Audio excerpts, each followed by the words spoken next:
Everyone, welcome back to my YouTube channel. ಎಲ್ಲರೂ ನಾನು ತುಂಬ ಜನನ ನೋಡ್ದಂಗೆ ಇನ್ಶೂರೆನ್ಸ್ ಅಂತ ಹೇಳಿದ್ರೆ ಬರೀ ಡೆತ್ ಬೆನಿಫಿಟ್ ಮಾತ್ರ ಅಂತ ಹೇಳಿದ್ರೆ ನಮ್ಮ ಸಾವನ್ನು ನಾವು ಮುಂಚೆನೇ ನಿಶ್ಚಿತಪಡಿಸ್ಕೊಳ್ಳೋದು ಅಂತ ಹೇಳ್ತಾರೆ. ಹೌದಾ, ಇದು ನಿಜಾನಾ? ನನಗೆ ಕೇಳಿದ್ರೆ ಈ ಮಾತು ಸುಳ್ಳು. ಇನ್ಶೂರೆನ್ಸ್ ಬರೀ ಡೆತ್ ಬೆನಿಫಿಟ್ ಅಲ್ಲದೆ ನಮ್ಮ ಜೀವನಕ್ಕೆ ಯಾವ ರೀತಿ ಸಹಕಾರಿಯಾಗಿದೆ ಅಂತ ಹೇಳಿ ಈ ವಿಡಿಯೋದಲ್ಲಿ ನಾನು ಸಂಪೂರ್ಣವಾಗಿ ತಿಳಿಸ್ಕೊಡ್ತೀನಿ. ಏನಪ್ಪ ಇದು ಡೆತ್ ಬೆನಿಫಿಟ್ ಅಂದರೆ? ಅದೇ ಹೌದು ತಾನೇ, ನಾವು ಅಮೌಂಟ್ ಕಟ್ತೀವಿ, ನಾವು ಏನಾದ್ರು ಸತ್ವಿ ಅಂತ ಹೇಳಿದ್ರೆ ನಮ್ಮ ಫ್ಯಾಮಿಲಿಗೆ ನಾವು ಎಷ್ಟು ಅಮೌಂಟ್ ಮಾಡಿಸಿರ್ತೀವಿ ಆ ಅಮೌಂಟು ಹೋಗುತ್ತೆ. ನಾವು ಸತ್ತು ಇನ್ನೊಬ್ಬರಿಗೆ ಲಾಭ ತಂದುಕೊಡೋದೇ ಈ ಇನ್ಶೂರೆನ್ಸ್ ಕಂಪ್ನಿ. ಅದು ಬಿಟ್ಟು ಇವ್ರು ಏನೋ ಹೇಳ್ತಾ ಇದ್ದಾರೆ ಅಂತ ಯೋಚನೆ ಮಾಡ್ತಿದ್ದೀರಾ? ಹೌದು ಸ್ನೇಹಿತರೆ, ಬರೀ ಡೆತ್ ಬೆನಿಫಿಟ್ ಅಲ್ಲದೆ ನಮ್ಮ ಜೀವನಕ್ಕೆ, ನಮ್ಮ ಕುಟುಂಬಕ್ಕೆ ಯಾವ ರೀತಿ ಇದು ಉಪಯೋಗ ಆಗುತ್ತೆ ಅಂತೇಳಿ ನಾನು ಈ ವಿಡಿಯೋದಲ್ಲಿ ಸಂಪೂರ್ಣವಾಗಿ ತಿಳಿಸ್ಕೊಡ್ತೀನಿ. ವಿಡಿಯೋನ ಸ್ಟಾರ್ಟ್ ಮಾಡೋದಕ್ಕಿಂತ ಮುಂಚೆ ನಮ್ಮ ಚಾನಲ್ನ ಹೊಸದಾಗಿ ನೋಡ್ತಾ ಇದ್ದರೆ ಒಂದು ಸಬ್ಸ್ಕ್ರೈಬ್ ಮಾಡ್ಕೊಳ್ಳಿ. ಡೆತ್ ಬೆನಿಫಿಟ್ನ ನಾವು ನೋಡೋದಾದರೆ ಅದನ್ನು ಪ್ರೊಟೆಕ್ಷನ್ ಅಥವಾ ಟರ್ಮ್ ಪ್ಲ್ಯಾನ್ ಅಂತಲೂ ಹೇಳ್ತೀವಿ ಸ್ನೇಹಿತರೆ. ಇದು ಯಾರಿಗೆ ಸೇರುತ್ತೆ ಅಂತ ಹೇಳಿದ್ರೆ, ಈಗ ಕೆಲಸ ಮಾಡ್ತಾ ಇರ್ತಾರೆ ಬಟ್ ಅವರಿಗೆ ಗೊತ್ತಿರುತ್ತೆ ನನ್ನ ಜೀವ ತುಂಬ ರಿಸ್ಕಲ್ಲಿದೆ, ಯಾವ ರೀತಿ ನಮ್ಮ ಫ್ಯಾಮಿಲಿಗೆ ನನಗೇನಾದರೂ ಆಯಿತು ಅಂತ ಹೇಳಿದ್ರೆ ಯಾವ ರೀತಿ ಅವರು ಅದನ್ನು ನಿಭಾಯಿಸ್ತಾರೆ, ನನ್ನ ಹೆಂಡತಿ ಯಾವ ರೀತಿ ಅದನ್ನು ಮುಂದೆ ಯೋಚನೆ ಮಾಡ್ತಾಳೆ, ನನ್ನ ಮಕ್ಕಳು ನಾನಿಲ್ಲ ಅಂತ ಹೇಳಿದ್ರೆ ನನ್ನ ಹೆಂಡತಿ ಯಾವ ರೀತಿ ನಿಭಾಯಿಸ್ತಾಳೆ ಅಂತ ಹೇಳಿ ಚಿಂತೆ ಇರುತ್ತೆ ಅಲ್ಲ. ಅಂಥವರಿಗೋಸ್ಕರ ಈ ಟರ್ಮ್ ಪ್ಲ್ಯಾನು ಅವರ ಜೀವನಕ್ಕೆ ಒಂದು ಭದ್ರತೆ ಕೊಡೋದಕ್ಕೋಸ್ಕರನೇ ಇರೋದು. ಹಾಗಾಗಿ ಇದು ಬೆಸ್ಟ್ ಇನ್ಶೂರೆನ್ಸ್ ಪ್ಲ್ಯಾನ್ಗಳಲ್ಲೇ ನಂಬರ್ 1 ಪ್ಲ್ಯಾನ್ ಅಂತ ಹೇಳಿದ್ರೆ ಅದು ಪ್ರೊಟೆಕ್ಷನ್ ಅಥವಾ ಟರ್ಮ್ ಪ್ಲ್ಯಾನ್ ಅಂತಲೇ ಹೇಳ್ತಾರೆ ಎಲ್ಲರೂ. ಇದು ಕೆಲವೊಬ್ಬರಿಗೆ ಅರ್ಥ ಆಗಲ್ಲ, ಅಂಥವರಿಗೆ ನಾನು ಏನು ಹೇಳೋದಿಲ್ಲ ಸ್ನೇಹಿತರೆ. ಯಾಕಂತ ಹೇಳಿದ್ರೆ ಅವರು ಬರೀ ಮಾತಾಡ್ತಿರ್ತಾರೆ, ಅವ್ರ ಕೈಲಿ ಏನೂ ಸಾಧ್ಯ ಇಲ್ಲ. ಬಟ್ ತಮ್ಮ ಫ್ಯಾಮಿಲಿಗೆ ಯಾರು ತುಂಬ ಇಂಪಾರ್ಟೆನ್ಸ್ ಕೊಡ್ತಿರ್ತಾರಲ್ಲ ಅಂಥವ್ರಿಗೆ ಮಾತ್ರ ಈ ಪ್ಲ್ಯಾನ್ ಬೆಸ್ಟ್ ಅಂತ ಹೇಳ್ಬೋದು. ನೆಕ್ಸ್ಟು ಈ ಪ್ಲ್ಯಾನ್ಗಳಲ್ಲಿ ಬರೋದು ಸೇವಿಂಗ್ಸ್ ಪ್ಲ್ಯಾನ್. ಈಗ ನಾವು ಎಷ್ಟೇ ದುಡಿದ್ರೂ ಏನೇ ಮಾಡಿದ್ರೂ ಒಂದು ಸೇವಿಂಗ್ಸ್ ಅಂತ ಮಾಡ್ಕೋಬೇಕು. ಅದು ದೊಡ್ಡದಾಗಿ ಒಂದೇ ಸಲ ನಾವು ಜೋಡಿಸ್ತೀವಿ ಅಂತ ಹೇಳಿದ್ರೆ ಸಾಧ್ಯನೇ ಆಗೋದಿಲ್ಲ. ಅದೇ ರೀತಿ ಒಂದು ಸೇವಿಂಗ್ಸ್ ಪ್ಲ್ಯಾನ್ನ ನಾವು ತೊಗೊಂಡು ಸಣ್ಣ ಮಟ್ಟದಲ್ಲಿ ಹೂಡಿಕೆ ಮಾಡ್ತಾ ಒಂದು ಪಾಲಿಸಿನ ಪರ್ಚೇಸ್ ಮಾಡಿದಾಗ ಆ ಪಾಲಿಸಿಗೆ ಯಾವ ರೀತಿ ನಮಗೆ ಕಸ್ಟಮೈಸ್ ಬೇಕೋ ಆ ರೀತಿ ಕಸ್ಟಮೈಸ್ ಮಾಡಿಕೊಂಡು ಸಣ್ಣ ಮಟ್ಟದಲ್ಲಿ ಹೂಡಿಕೆ ಮಾಡ್ತಾ ಹೋದ್ವಿ ಅಂತ ಹೇಳಿದ್ರೆ ನೆಕ್ಸ್ಟ್ ನಮ್ಮ ಜೀವನಕ್ಕೆ ದೊಡ್ಡ ಮಟ್ಟದ ಪ್ರಾಫಿಟ್ ಆಗಿ ಅದು ನಮಗೆ ಸಿಗುತ್ತೆ. ಅದು ನಮ್ಮ ಮುಂದಿನ ಭವಿಷ್ಯಕ್ಕೆ ನಮಗೆ ಆಗಿರ್ಬೋದು, ಇಲ್ಲ ನಮ್ಮ ಮಕ್ಕಳ ಭವಿಷ್ಯಕ್ಕೆ 100% ಗ್ಯಾರಂಟಿ ರಿಟರ್ನ್ ರೂಪದಲ್ಲಿ ಇದು ನಮಗೆ ಸಿಗುತ್ತೆ ಅಂತ ಹೇಳಿದ್ರೆ ಅದು ಸೇವಿಂಗ್ಸ್ ಪ್ಲ್ಯಾನ್ ಮಾತ್ರ ಸ್ನೇಹಿತರೆ. ಸೇವಿಂಗ್ಸ್ ಪ್ಲ್ಯಾನ್ಗಳ ಹಲವಾರು ವಿಡಿಯೋಗಳು ಆಲ್ರೆಡಿ ನನ್ನ ಚಾನಲ್ನಲ್ಲಿ ಸಪ್ರೇಟಾಗಿ ಅಪ್ಲೋಡ್ ಆಗಿದೆ.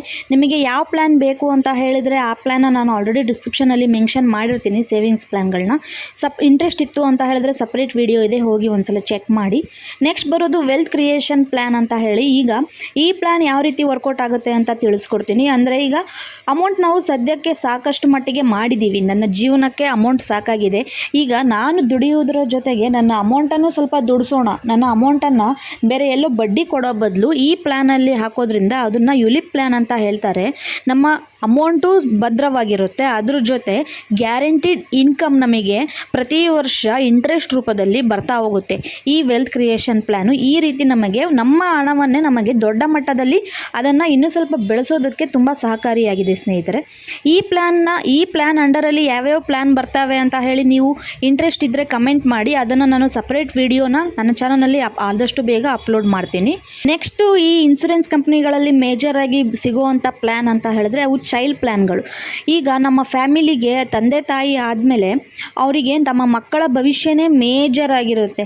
ಅವರಿಗೆ ನಾವು ಒಂದು ಗಿಫ್ಟ್ ಕೊಡೋದು ಅಂತ ಹೇಳಿ ತುಂಬ ವರ್ಷದಿಂದನೂ ಪ್ರಯತ್ನ ಪಡ್ತಿರ್ತೀವಿ. ಆದರೆ ನನ್ನ ಪ್ರಕಾರ ಒಂದು ಈ ಚೈಲ್ಡ್ ಪ್ಲ್ಯಾನ್ನ ಇನ್ಶೂರೆನ್ಸ್ ಆಗಿ ಅವರು ಹುಟ್ಟಿದಾಗ ತಗೊಂಡ್ರೆ ಅದೇ ನಾವು ಕೊಡುವಂಥ ಒಂದು ಬೆಸ್ಟ್ ಪ್ಲ್ಯಾನ್ ಆಗಿದೆ. ಅದು ಅವರ ಮುಂದಿನ ಜೀವನಕ್ಕೆ ಯಾವ ರೀತಿ ಗ್ಯಾರಂಟಿಡ್ ರಿಟರ್ನ್ ತಂದುಕೊಡುತ್ತೆ ಅಂತ ಆಲ್ರೆಡಿ ನಾನು ತುಂಬ ಪ್ಲ್ಯಾನ್ಗಳನ್ನ ಎಕ್ಸ್ಪ್ಲೇನ್ ಮಾಡಿದ್ದೀನಿ. ಇಂಟ್ರೆಸ್ಟ್ ಇದ್ದರೆ ಒಂದ್ಸಲ ಡಿಸ್ಕ್ರಿಪ್ಷನಲ್ಲಿ ಹೋಗಿ ಚೆಕ್ ಮಾಡಿ, ಹಲವಾರು ಚೈಲ್ಡ್ ಪ್ಲ್ಯಾನ್ಗಳಿದ್ದಾವೆ. ನೆಕ್ಸ್ಟು ಇನ್ಶೂರೆನ್ಸ್ ಕಂಪನಿಯಲ್ಲಿ ಅಥವಾ ಪೆನ್ಷನ್ ಪ್ಲ್ಯಾನ್ ಅಂತ ಅವೈಲೇಬಲ್ ಇದೆ ಸ್ನೇಹಿತರೆ. ಈಗ ನಾವು ದುಡ್ದಿದ್ದಾಯಿತು, ನಮ್ಮ ಮಕ್ಕಳ ಭವಿಷ್ಯಕ್ಕೂ ನಾವು ರೂಪಿಸಿದ್ದಾಯಿತು, ಎಲ್ಲ ರೀತಿ ನಾವು ಫಿಟ್ ಆಗಿದ್ದೀವಿ, ಎಲ್ಲ ಆರ್ಥಿಕ ವ್ಯವಸ್ಥೆ ನಮ್ಮ ಫ್ಯಾಮಿಲಿಗೆ ಭದ್ರತೆ ಕೊಟ್ಟೆ. ಆದರೆ ಮುಂದಿನ ಜೀವನ ಈಗ ಏನೋ ನಾನು ದುಡಿತಾ ಇದ್ದೀನಿ, ಬಟ್ ನನ್ನ ಸಂಬಳ ಅಥವಾ ನನ್ನ ಕೆಲಸ ಹೋದಾಗ ನಾನು ಯಾವ ರೀತಿ ನನ್ನ ಅರ್ನಿಂಗ್ಸನ್ನು ಮಾಡಬೇಕು ಆ ಚಿಂತೆ ಎಲ್ಲರಿಗೂ ಬರುತ್ತೆ. ಅದನ್ನು ಇವಾಗಿಂದನೇ ನಾವು ದುಡಿಯೋ ದುಡ್ಡನ್ನು ಸೇವಿಂಗ್ಸ್ ರೂಪದಲ್ಲಿ ನಾವು ರಿಟೈರ್ಮೆಂಟ್ ಪ್ಲ್ಯಾನ್ನ ತೊಗೊಂಡ್ವಿ ಅಂತ ಹೇಳಿದ್ರೆ ನಮ್ಮ ರಿಟೈರ್ಮೆಂಟ್ ಅಂದರೆ ವಯಸ್ಸಾದ ಕಾಲಕ್ಕೆ ಪೆನ್ಷನ್ ರೀತಿಯಲ್ಲಿ ಪ್ರತಿ ವರ್ಷ ನಮಗೆ ಅಮೌಂಟ್ ಬರ್ತಾ ಹೋಗುತ್ತೆ. ನೋಡಿದ್ರಿ ಎಲ್ಲ ಲೈಫ್ ಇನ್ಶೂರೆನ್ಸಲ್ಲಿ ಯಾವ್ಯಾವ ಬೆನಿಫಿಟ್ಗಳಿದ್ದಾವೆ ಅಂತ ನಾನು ತಿಳಿಸ್ಕೊಟ್ಟೆ. ಈಗ ಹೇಳಿ ಸ್ನೇಹಿತರೆ, ಲೈಫ್ ಇನ್ಶೂರೆನ್ಸ್ ಅಂತ ಹೇಳಿದ್ರೆ ಬರೀ ಡೆತ್ ಬೆನಿಫಿಟ್ ಮಾತ್ರನಾ? ನಾವು ನಮ್ಮ ಜೀವನಕ್ಕೆ ತಗೊಳ್ಳುವಂಥ ಒಂದು ಬೆಸ್ಟ್ ಪ್ಲ್ಯಾನ್ ಅಂತಲೇ ಹೇಳ್ಬೋದು. ನಮ್ಮ ಜೀವನ ಸಮತೋಲನವಾಗಿ ತೂಗಿಸ್ಬೇಕು ಅಂತ ಹೇಳಿದ್ರೆ ಒಂದು ಇನ್ಶೂರೆನ್ಸ್ ಪ್ಲ್ಯಾನ್ ತಗೊಳ್ಳೋದ್ರಿಂದ ಅದು ನಮಗೆ ದೊಡ್ಡ ಮಟ್ಟದ ಲಾಭವನ್ನು ತಂದು ಕೊಡುತ್ತೆ ಸ್ನೇಹಿತರೆ. ಅದ್ರ ಜೊತೆ ನಮ್ಮ ಫ್ಯಾಮಿಲಿಗೆ ಸೆಕ್ಯೂರಿಟಿಯನ್ನು ಕೊಡುತ್ತೆ. ಮಾಹಿತಿ ಇಷ್ಟ ಆಗಿತ್ತು ಅಂತ ಹೇಳಿದ್ರೆ ಒಂದು ಲೈಕ್ ಮಾಡಿ. ಹಾಗೆ ಯಾವ ಇನ್ಶೂರೆನ್ಸ್ ಪ್ಲ್ಯಾನ್ ಬಗ್ಗೆ ಸಪ್ರೇಟ್ ವಿಡಿಯೋ ಬೇಕು ಅಂತ ಕಮೆಂಟ್ ಮಾಡಿದ್ರೆ ಆ ವಿಡಿಯೋನ ನನ್ನ ಚಾನಲಲ್ಲಿ ಆದಷ್ಟು ಬೇಗ ಅಪ್ಲೋಡ್ ಮಾಡ್ತೀನಿ ಸ್ನೇಹಿತರೆ. ಚಾನಲ್ಗೆ ಸಬ್ಸ್ಕ್ರೈಬ್ ಮಾಡ್ಕೊಳ್ಳೋದನ್ನು ಮರಿಬೇಡಿ.